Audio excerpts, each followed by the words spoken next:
सम अक्षत है श्रद्धा, सुमनो सा सुंदर है तन।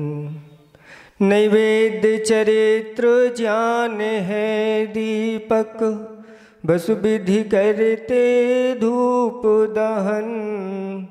ध्यान सुफल है अर्घ समाधि, मुनिवर तुमको नित नमन। अनर्घ पद को पाने गुरुवर, मेरा अर्घ समर्पित है। एक जीवन क्या सौ सौ जीवन, गुरुवर तुम्हें समर्पित है। ऋषिवर तुम्हें समर्पित है।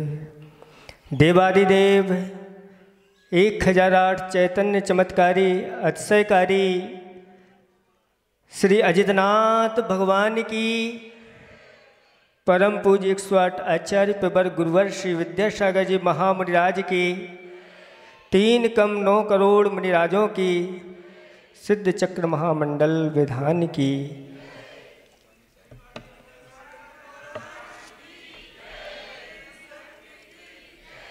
धर्म स्नेही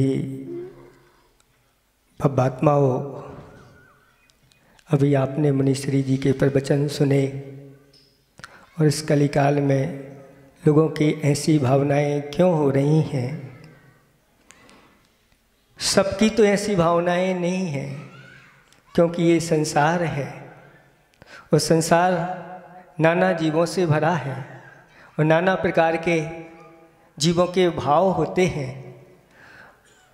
ऐसे भी लोग हैं जिस कलिकाल में ऐसे भीषण गर्मी में मोक्ष मार्ग की यात्रा पे चल रहे हैं। आचार्य भगवंत कहते हैं कि उस पथिक की क्या परीक्षा, पथ में सूल ना हो। उस पथिक की क्या परीक्षा, पथ में सूल ना हो। उस नाविक की क्या परीक्षा, धारा प्रतिकूल ना हो। और उस भक्त की क्या परीक्षा कि ऐसी भीषण गर्मी में भी भगवान की भक्ति ना करता हो। आप लोग ऐसी भीषण गर्मी में भी आप लोगों ने सिद्ध चक्र महामंडल विधान में बैठ कर के सिद्धों की आपने आराधना की है। ये सामान्य बात नहीं है। घर बैठ के भी लोग आराधना कर रहे हैं, शामिल हैं। और दूसरी तरफ ऐसे भी लोग होंगे, ऐसे अष्टांगा में अभक्ष का भक्षण कर रहे होंगे, रात्रि में भोजन कर रहे होंगे। कहा है कि यादृशम भक्ष एत दन्यम बुद्धिर्भवति तादृशी। जैसा हम अन्न खाते हैं वैसी ही हमारी बुद्धि भी हो जाती है। दीपम भक्षेत ध्वांतम कज्जलम च प्रसूयते। दीपक जो होता है रात्रि में जलाया जाता है, वह अंधकार का भक्षण करता है। और जब अंधकार का भक्षण करता है तो क्या निकलता है? दीपक से काजल निकालता है। जैसा भक्षण करता है वैसा निकलता है। ऐसे ही यह संसारी प्राणी आज वर्तमान में खान पान करता है, बुद्धि भी उसकी वैसी ही हो जाती है। शास्त्रों में एक उदाहरण आता है, हस्तिनापुर की बात है। और एक व्यक्ति राजा के कार्यवशात वह राजा के पास गया। राजा ने अपने कुछ कार्यों में उसको लगा दिया और वहाँ से लौटते समय रात हो गई। और रात्रि में आकर के एक पहर तो निकल गया था, उससे भी ज़्यादा निकल गया था समय। उसकी पत्नी ने रात्रि में भोजन तैयार किया और रात्रि में भोजन तैयार किया, सब्जी बनाई और सब्जी में बघार लगाने के लिए बाजू से हींग मांगने के लिए चली गई। इतने में एक मेढक उछाल भरता हुआ आया और एक अंधकार में उसने उछाल भरी और उस भगोनी में जाके गिर गया और उसमें आकर के उसने सब्जी बना दी। रोटियां बना के रखी थी, उस पर घी चुपड़ के रखा था, चींटियां लग गई और लगभग 12 बज गए, आधी रात हो गई और उसने भोजन करना प्रारंभ कर दिया। और जैसे ही भोजन प्रारंभ किया, मुख में चींटियां काटने लग गई और सब्जी में वह जीव जो गिर गया था वो आ गया, उसने निकाल करके रख दिया। उसने महान पाप का संचय किया। सुबह जब देखा उसने कि ओहो ये क्या हो गया मैंने रात में, लेकिन पाप का तो संचय कर लिया था, मर करके उल्लू बन गया। रात्रि में भोजन भक्षण करने वालों की दशा क्या होती है आपको अभी बताने वाले। वह उल्लू ने इतने पाप किए, वह जाकर के नरकों में चला गया। असंख्यात वर्षों तक वहाँ पर ना पानी है ना अन्न है और वहाँ की भीषण गर्मी मेरू के समान लोह गल जाए, ऐसी भीषण गर्मी वहाँ की। और वहाँ के दुखों को भोग करके आया और मर के कौआ बना। और कौए ने इतना पाप संचय किया कि मर करके पुनः नरक में चला गया। और वहाँ से निकल करके आया तो बिलाव बना। उस बिलाव ने अनेक जीवों का भक्षण किया और मर करके पुनः असंख्यात वर्षों की आयु नरकों में जाके प्राप्त की, वो महान दुखों को प्राप्त किया। फिर वहाँ से निकल करके जंगली सामर नाम का जंतु हुआ और उसने भी पाप का संचय किया, पुनः नरक में चला गया। और नरक से निकल करके आया और गिद्ध बना। उस गिद्ध ने भी अनेक जीवों का भक्षण किया और मर करके पुनः नरक में चला गया। नरकों के वह असंख्य दुखों को प्राप्त करके फिर वह सामर नाम का जाति का जानवर हुआ और उसने भी पाप का संचय करके पुनः नरक में चला गया। वहाँ से निकल करके आया, अजगर बना। उसने अनेक जीवों का भक्षण किया और मर करके पुनः नरक में चला गया। और नरक से निकल करके फिर गौह बना। उस गौह ने भी अनेक जीवों का भक्षण किया और मर करके पुनः नरक में चला गया। वहाँ से फिर निकल करके आया, सूकर बना। उस सूकर ने भी अनेक पापों का संचय करके फिर नरक में चला गया। वहाँ से निकल करके आया और मच्छ बना। उस मच्छ ने अनेक जीवों का भक्षण किया और मर करके पुनः नरक में चला गया। सुन रहे हैं आप लोग, ध्यान से सुन रहे हैं। ये तो बहुत जल्दी बता दिया। नरकों में पहुंच जाते हैं तो ऐसा लगता है ये भगवान एक बार तो नरकों के दुखों से मुझे बाहर निकाल लो। जैसे ही मैं मनुष्य बनूंगा और कभी जीवन में ऐसे पापों को नहीं करूंगा जो नरकों में ले जाने वाले हैं। लेकिन जैसे ही यहाँ पर आता है सब भूल जाता है और वही फिर उस शरीर की सेवा में लग जाता है। दिन रात अभक्ष का भक्षण करने में लग जाता है, न दिन देखता है न रात में। कहा है कि अंधकार में खाओगे तो जीवन में अंधकार ही आएगा, और अगर प्रकाश में भोजन करोगे तो इस दुनिया में प्रकाशित हो जाओगे, जैसे वह सूकर प्रकाशित हो गया। शास्त्रों में आचार्य भगवंतों ने उसका नाम दे दिया कि एक सूकर ने रात में 4 प्रकार के अन्न जल का त्याग किया, मर गया, लेकिन मर करके अमर बन गया। ऐसी तो अनंतों बार हम मरे हैं, लेकिन एक बार अगर धर्म के प्रति आप मर जाओ तो अजर अमर बन जाओगे। ऐसा समर्पण पंचम काल में भी लोगों का है। ऐसे भी जीव हैं जो रात्रि होने के पहले 4 प्रकार के अन्न जल का त्याग कर देते और आप लोगों से भी बढ़िया उनका जीवन निकलता है। उनका चेहरा मुरझाया हुआ नहीं होता और आप दिन भर खाते रहते हो फिर भी मुरझाए बने रहते हो। हमारे आचार्य भगवंत को देखो, ऐसी भीषण गर्मी में कितना लंबा विहार चल रहा है गुरुदेव का। न कोई हरी लेना, न दूध लेना, न मीठा लेना, न नमक लेना, कुछ भी तो नहीं, दाल रोटी से में ही काम चल रहा है। और आचार्य भगवंत निरंतर विहार करते चले जा रहे हैं, पैरों में छाले पड़ गए हैं। इस कलिकाल में उनको देख करके क्या आपके अंदर ऐसी भावना नहीं आती? ऐसे भी लोग हैं जिन आचार्य भगवंत को देख करके चयनित लोगों ने कि हो ऐसे कलिकाल में इन्होंने जीवन पर्यंत के लिए जूता चप्पल का त्याग कर दिया, और उसने जीवन पर्यंत के लिए उनको देख करके ही जूता चप्पल का त्याग कर दिया। चयनितर होकर के अखबार में उसका नाम लिखा निकला कि एक ऐसा भी व्यक्ति है कि उन्हें बहुत वर्षों से उसने जूता चप्पल नहीं पहने। पूछा ऐसा क्यों? तो कहता एक बार मैंने आचार्य भगवंत को देखा था और देख करके ही मेरे अंदर भाव हुए कि मैं जीवन पर्यंत के लिए सब कुछ छोड़ दिया, तो क्या मैं जूता चप्पल नहीं छोड़ सकता? ये कर दिया। चयनितरों के अंदर भी ऐसे, जिनको अपना कल्याण करना है उनके अंदर ऐसे भाव उत्पन्न हो जाते हैं। 10 भाव नरकों के और 10 भाव त्रियंचों के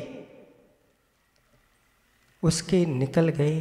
रात्रि में भोजन बनाया और खाया, दुनिया के लिए, सबके लिए नहीं, अपने लिए। जो फिर रात्रि में महाभोज कराते हैं, शादी विवाह कराते हैं, उनकी दशा क्या होगी आप विचार कर सकते हैं। बच जाओ। और अहिंसा का ऐसा घोष, दिन में शादी दिन में भोज, जय अहिंसा घोष। ऐसा अहिंसा का घोष उठाओ, स्वयं भी बचो, दूसरों को भी बचाओ। ये भगवान की वाणी है। आचार्य भगवंतों ने ऐसी इन कथाओं को रखा, ये सत्य कथाएं हैं। थोड़ी सी गलती जीवन की भवों तक दुख देने वाली होती है। ऐसी गलती अपने जीवन में हुई हो, संभल जाओ। आचार्य भगवंतों से, गुरुओं से, मुनियों से जाकर के ऐसे नियमों को धारण करो, हमारा भविष्य बहुत अच्छा बनेगा। वहाँ से निकल करके वह 21वें भाव में मनुष्य बना, और मनुष्य होकर के भी वह संभला नहीं, विष्णु में फिर पुनः लग गया। दशा ऐसी हुई कि घर से बाहर उसको निकाल दिया गया। निकल करके मामा के यहाँ गया, मामा ने भी उसको ठुकरा दिया, और वह लौट करके बनारस की ओर आ रहा था। रास्ते में अवधि ज्ञानी मुनिराज मिल गए और जाकर के भगवान के पास कहता है, भगवान मैं ऐसे दुखों को क्यों उठा रहा हूँ? अवधि ज्ञान में सब कुछ बता दिया महाराज ने। ये रात्रि में भोजन करने का ये परिणाम है, जो तुमने इतने दुखों को उठाया है और तुम्हारी दशा ये हो रही है। वह कहता है, भगवान मुझे उपदेश धर्म का दे करके अब मेरा कल्याण करो। उस रात्रि भोजन के परिणाम क्या क्या होते तो है ही, और क्या परिणाम निकलते हैं।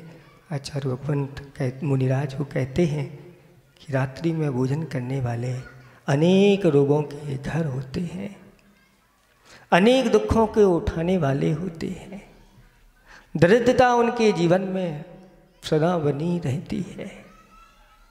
जो रात्रि में भोजन करते हैं उच्च कुल उनको प्राप्त नहीं होता। आप लोगों ने रात्रि में भोजन नहीं किया होगा, उसके परिणाम स्वरूप आपके लिए उच्च कुल मिल गया, और अब कहाँ जाने की हम तैयारी कर रहे हैं, विचार करो। और उपदेश दिया, इस संसार से अगर छूटना है तो अपने आत्म तत्व को जानो।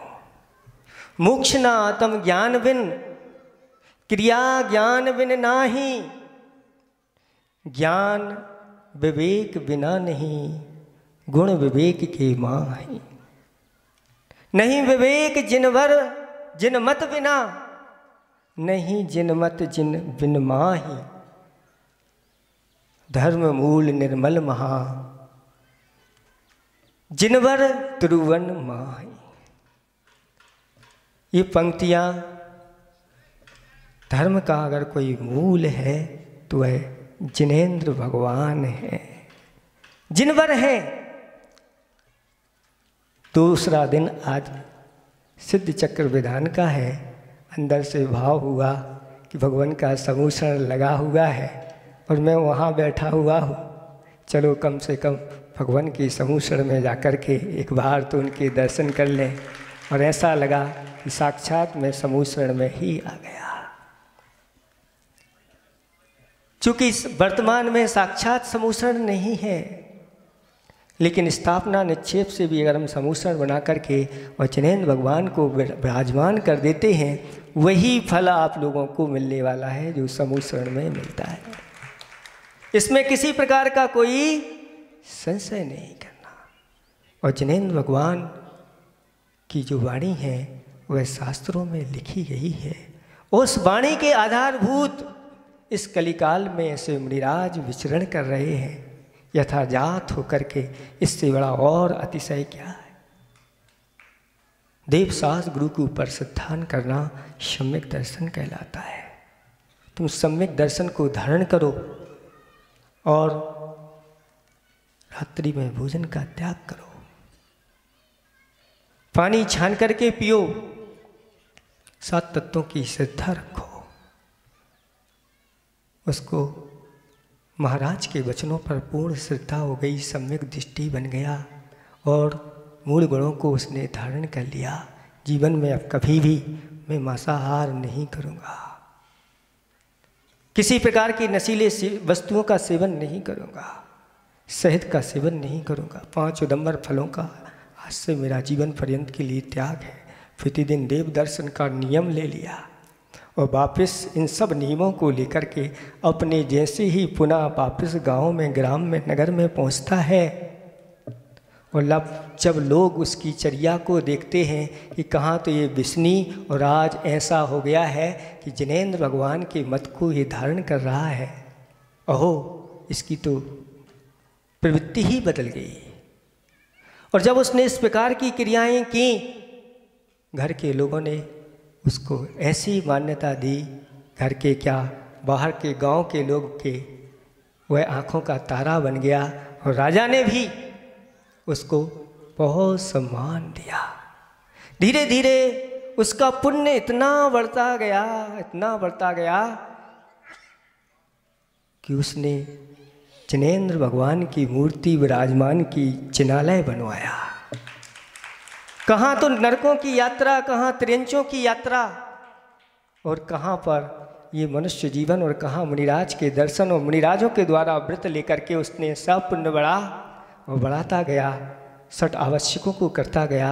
अंत में जाकर के मुनि राज बन करके संयम को धारण करके संन्यास मरण के साथ 16वें स्वर्ग में जाकर के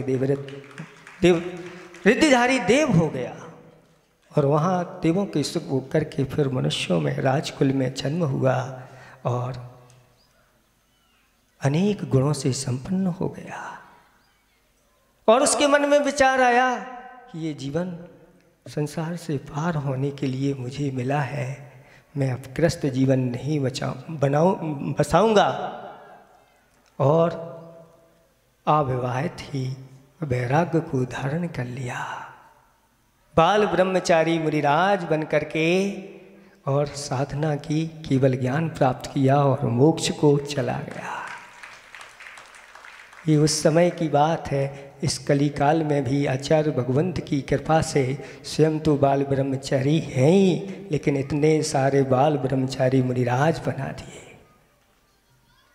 ये कलिकाल का अतिशय है। ऐसे भी इस धरती पर महान व्यक्तित्व के धनी विद्यमान हैं।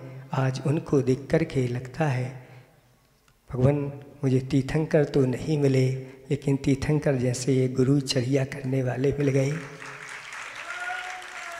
जिनकी वचन में निर्दोषता है, जिनकी भिक्षाचर्या निर्दोष है, जिनका मन पवित्र है और जो निरंतर सुपर कल्याण में लगे रहते हैं, यही तो जीवन की सार्थकता है। बंधुओं, आप लोग भी अच्छी तरह से इन जिनेंद्र भगवान के वचनों के ऊपर विश्वास करो और ऐसे ही इन कार्यों को करते चले जाओ। रास्ते में विहार करते हुए आ रहे थे, यहाँ के जो अध्यक्ष थे उनसे कहा हमारी तो अष्टानिक पर्व आ रहे हैं और अष्टानिक पर्व में हम तो अष्टानिक व्रत करेंगे।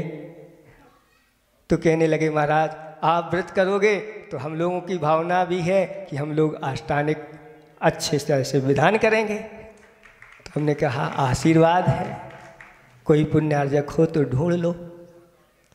लेकिन कहते हैं जिसका पुण्य जागृत होकर के आता है वो कब कहाँ कैसे आ जाए।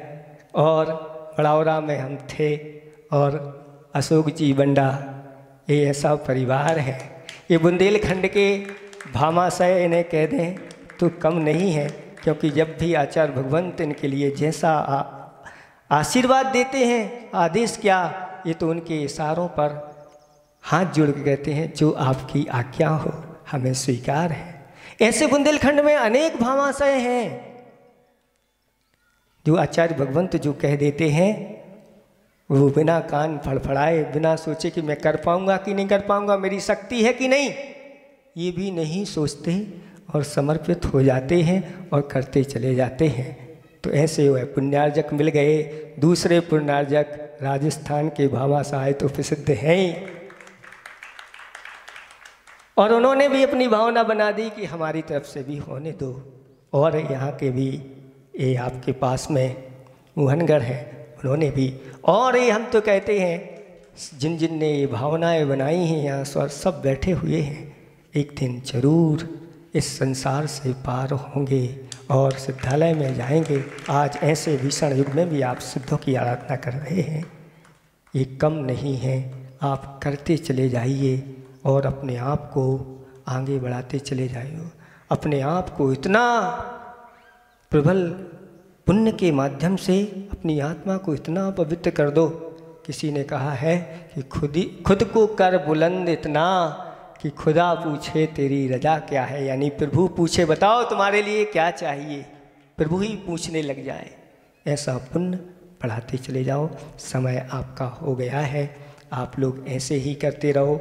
हमारी जब भी जैसी अनुकूलता होगी आप लोगों को आशीर्वाद मिलता रहेगा, हम आते रहेंगे, महाराज जी लोग भी आते रहेंगे, आपको उपदेश मिलता रहेगा। अहिंसा परमो धर्म की। मुनिवर विमल सागर जी महाराज की चरण पादिकाओं के त्यागी को देखा तो जेनेतर गृहस्थ ने चरण पादिकाओं का त्याग कर दिया।